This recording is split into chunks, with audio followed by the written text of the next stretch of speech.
akwai makabarta a ciki? A ba ciki biyu ne. Mu je mana. A ina yana ciki ne ko yana waje ne? Ciki da falo.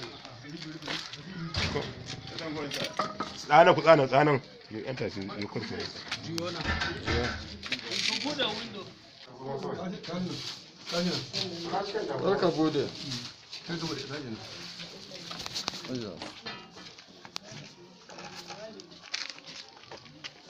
Kaka bude. Tunda gwarin zai abin nan. So ofunan so da su. Sai ta guda mana Allah bai. Ka dan bude mu gani abin nan da mu tabbatar cewa mu tabbatar mutum ne. Bude.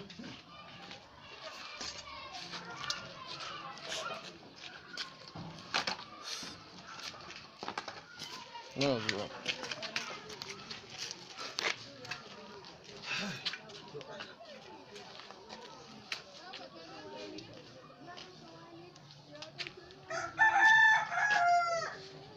Ba mu zo da aisal ko menene?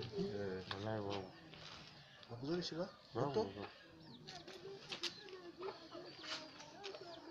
Samu da shi na tabbatar. Da zan sabar da kuka. Ga bukatun a ciki. Ga uka. Ga uka a kuka.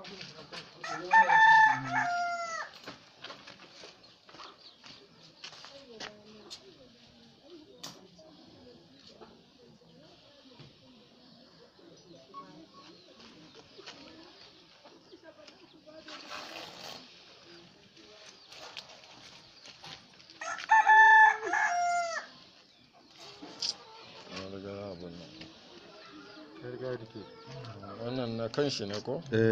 Sa cire kan.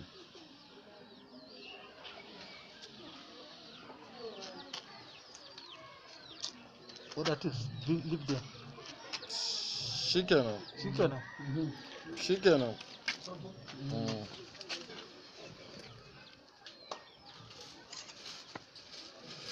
Shi ma san kira shi.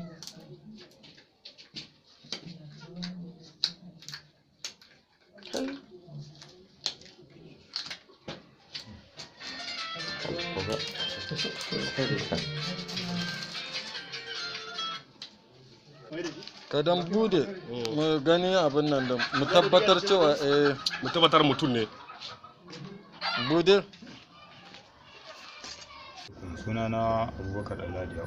Da aka shi da akwai bacin rai kuma akwai takaici yadda abin da ya sami yau sati 3 da barin yaron nan gida karfe 7:30 suke tafiya makaranta 11 ake taso islamiyya ne 11 ake taso su to da karfe 7:30 ta uwar ta shirya su da Fati Mustapha shi Adamu Walid din suka tafi makaranta to suka je makarantan karfe 10:30 karfe 10 daidai ana tayin su break da ke dinnan kusa ne wanda suke da wani abu ko za su yi wani ba haya tun da dai wurin ba wurin zagayawa sai su je gida sai su dawo to haka shi kuma ya ce to shi bari da ya ci abinci a gida dauran da yayin ya tsallaka da titi to da mun ita lalai din ta je makarantar da ƴaƴan yayana Rashidi suke yi za ta dau wani haru Hafiz ba ta samu nasara ba a buɗe makarantar ba su suka shiga daga shi da sai shi da ake tayin to shi wannan ya ce sa a ta zo da ta zo ya ta hango shi ya kusa gida ma yana gangara ya ta sami mashin ya bi shi ta je da mun da biskit ta siyo ya ta bashi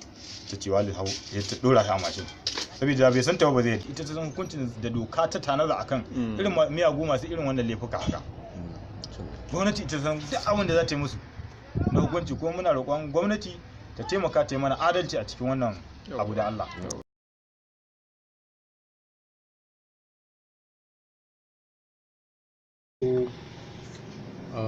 Cewa akwai wani yaro wanda ya bata a lokacin haka muka samu rahoton so bayan mun samu wannan rahoto kuma daga baya sai su wanda suka kawo mana rahoton suka sake cewa an kira su da wata namba wato ana neman kuɗi kamar an yi kidnapping din shi yaron kenan so an ce an tambaye su biya ransom kuɗin fansa muka ce su kawo mana nambar da aka kira su suka kawo mana to akwai sashi na musamman na rundunar 'yan sanda wanda ake cima ta kidnapping da masu kware musamman akan irin wannan an ba su horo na musamman daga nan ne a turanci akwai ake cima tracking analysis and monitoring suka fara bibiyar nambobin har Allah ya samu a gama kusan mutum 4 akan case din so daga baya daga karshe akan bincike sai muka gano cewa lallai ita wani yaro ne wanda shine ɗa a wajen ita wannan dattijuwa wadda ita ce kakan wannan yaron.